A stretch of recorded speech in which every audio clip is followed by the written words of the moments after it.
বই ভোর হলো দোর খোলো খুকুমনি ওঠরে। অধ্যায় পালবদ্ধ পশু। লেখক মহিউদ্দিন মোহাম্মদ। ফেসিজম ধারণাটির উদ্ভব ঘটেছিল লাঠির বান্ডিল থেকে। অনেকগুলো লাঠি মিলে একটি মুগুর তৈরি হয়।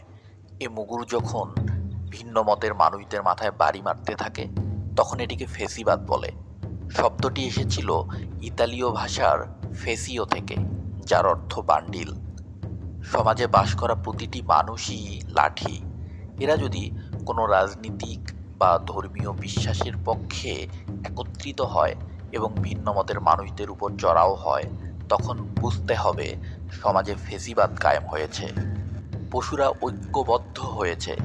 এজন্য কোনো কাজ করার আগে ভেবে দেখা উচিত আপনি ফেসিবাদের লাঠি রূপে ব্যবহৃত হচ্ছেন কিনা। ফেসিবাদ বিরোধী মানুষও ফেসিবাদী হতে পারেন। ফেসবুকে আমাকে প্রায়ই নানা পরীক্ষা নিরীক্ষা করতে হয়। এসব পরীক্ষায় দেখেছি এদেশে যারা ফেসিবাদ শব্দটি বেশি উচ্চারণ করেন বা এর বিরুদ্ধে নিয়মিত স্লোগান দেন, তারা নিজেরাও ফেসিবাদী। এমন অনেককেই পেয়েছি যারা ফেসিবাদের বিপক্ষে প্রতিবাদী ভূমিকা পালন করছেন, কিন্তু নিজেরা ভিন্ন মতের প্রতি সহনশীল নন। অপছন্দের লেখা লেখেন এমন লেখকদেরকে শত্রু জ্ঞান করেন। প্রতিপক্ষের প্রতি মনে তীব্র বিদ্বেষ লালন করেন।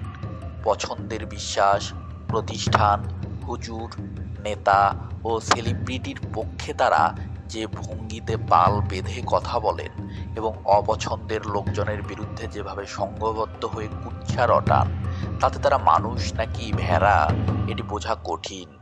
ইংরেজিতে শিপল নামে একটি শব্দ আছে, যেটি তৈরি হয়েছে শিপ ও পিপলকে একত্রিত করে। পিপল বা জনগণ তখনই শিপল হয়ে ওঠে যখন তার ভেতর শিপ বা ভেড়ার গুণাবলী সংক্রমিত হয়। ভেড়া পাল বেঁধে চলতে পছন্দ করে, কারণ তার বুদ্ধি কম, গায়ের জোরও বেশি নয়। একা থাকলে সে নিরাপদ বোধ করে না। কিন্তু মানুষ বুদ্ধিমান, তার গায়ে জোর আছে, ব্যাংকে টাকা আছে।